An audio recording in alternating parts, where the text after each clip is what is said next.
Hi, and welcome back to Focal Point AFR Talk. Brian Fisher is my name. The program is Focal Point, the network AFR Talk.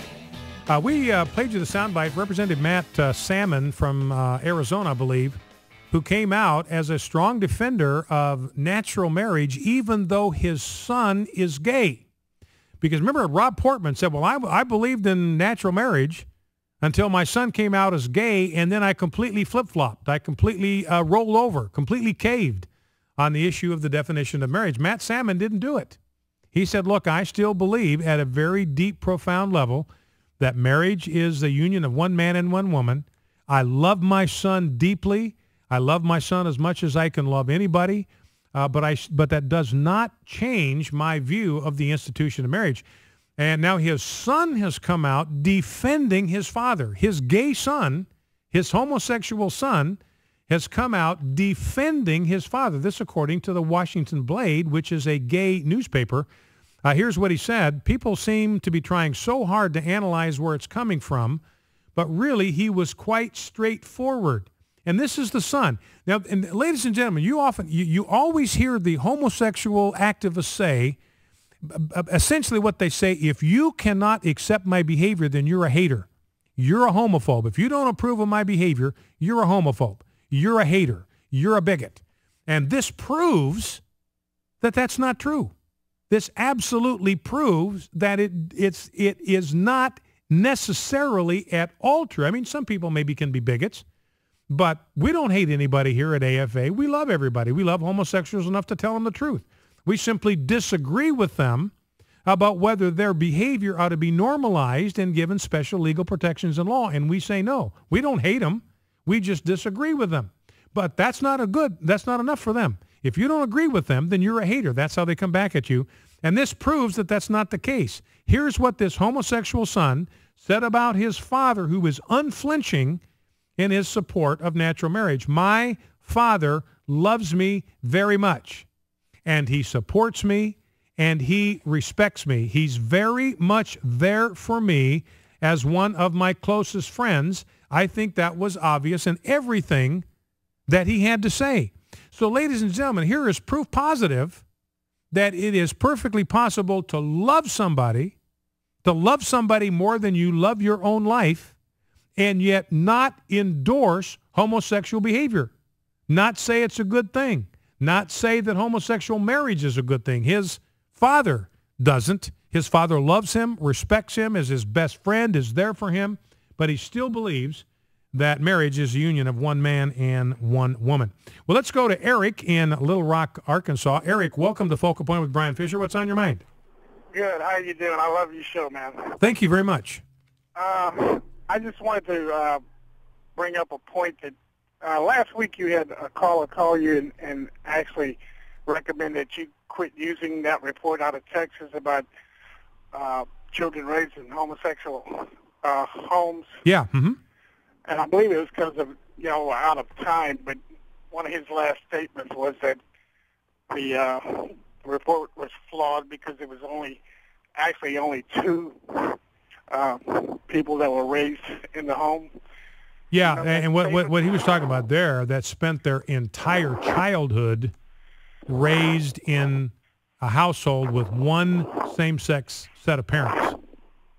There was only two of them that fit that criterion, and that's partly because people are in and out of same-sex relationships all the time. They are notoriously fluid and short-lived. Anyway, go ahead, Eric. Finish your thought. But that was exactly my point. His argument, he tried to use in his defense, but actually it did more for your point than his.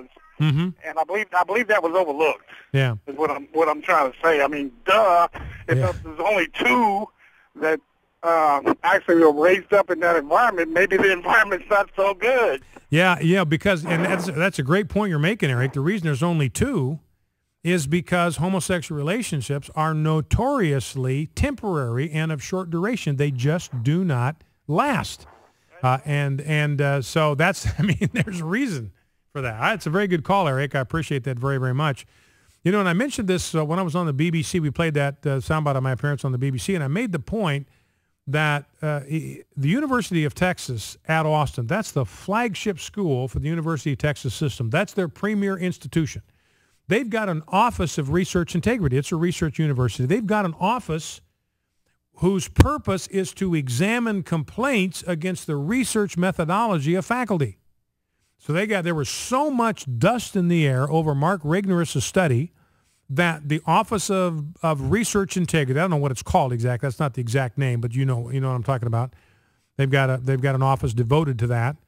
They did an investigation into Mark Regnerus' research, into his methodology, and they gave him a clean bill of health.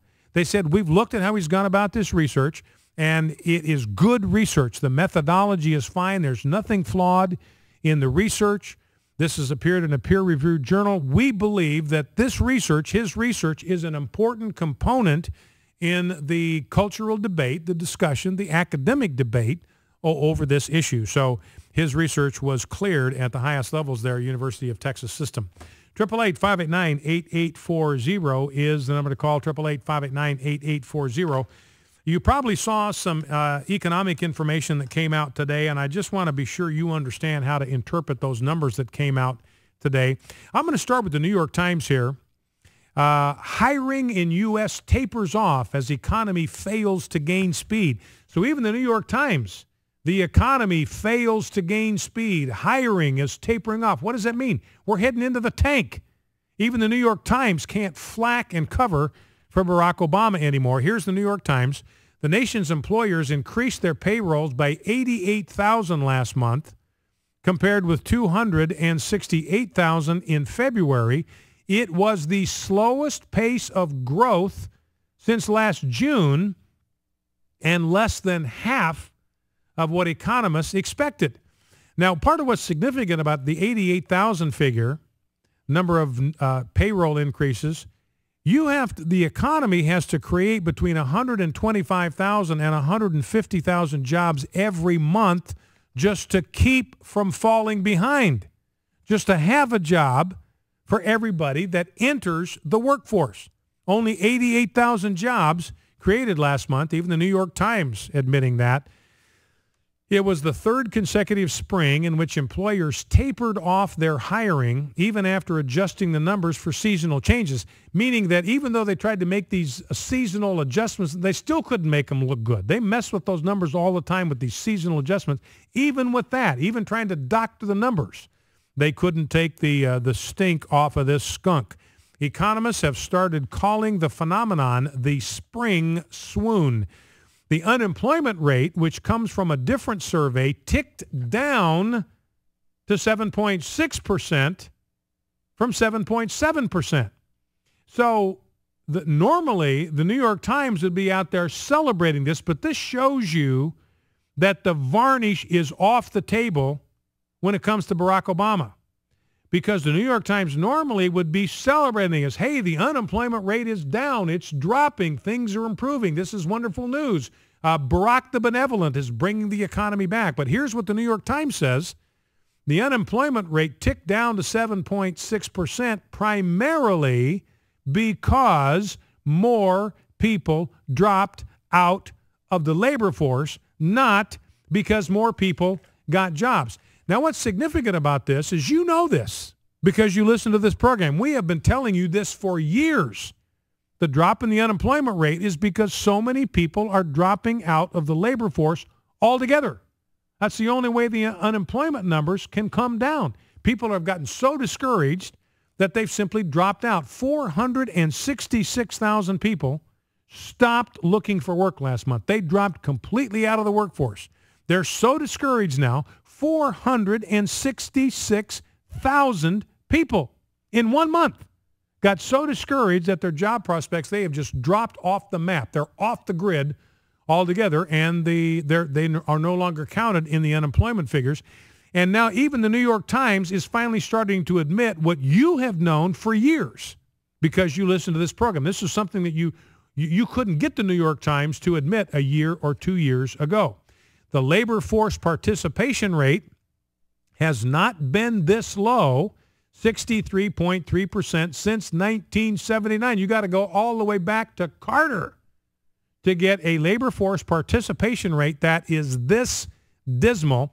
Then they quote Joshua Shapiro, chief economist at MFR Incorporated. The drop in the participation rate has been centered on younger workers. I mean, this is catastrophic. The drop in the participation rate is among people that ought to be starting careers, starting vocations, building a career path. And that's where the primary impact, the primary drop in the participation rate has been. Many of these younger workers have given up hope of finding a decent job and are instead continuing in school and racking up enormous amounts of student debt, which has contributed to the recent surge in consumer credit that remains outstanding. So you're saying these people have just given up looking for jobs, so they're just borrowing money to go to school, racking up this humongous student debt, and then when they graduate, there are no jobs. How are they going to pay back that debt? I think defaults now on student loans are approaching all-time records. Like 25% of student loans are now in default. Relatively low-wage sectors, again, this is New York Times, relatively low-wage sectors like food services and retail have accounted for a large share of the job growth in the last few years. Now, here's something I'm reading for the first time in the New York Times, but I've talked with you about this before. You know this already because you listen to this program.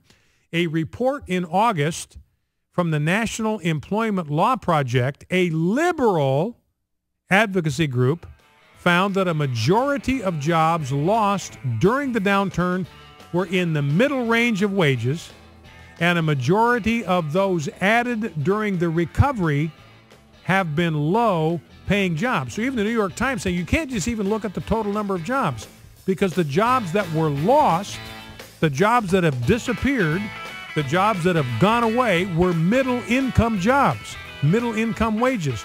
The jobs that are being created are minimum wage jobs or low-paying jobs. So good jobs are being replaced by low-paying jobs. So you can't just even look at the total number of jobs. That's not even an accurate reflection because the jobs that people are getting pay less than the jobs that were lost. So anyway, that is the explanation. Even the New York Times now no longer trying to cover for Barack Obama. Focal Point, AFR Talk, back in 2.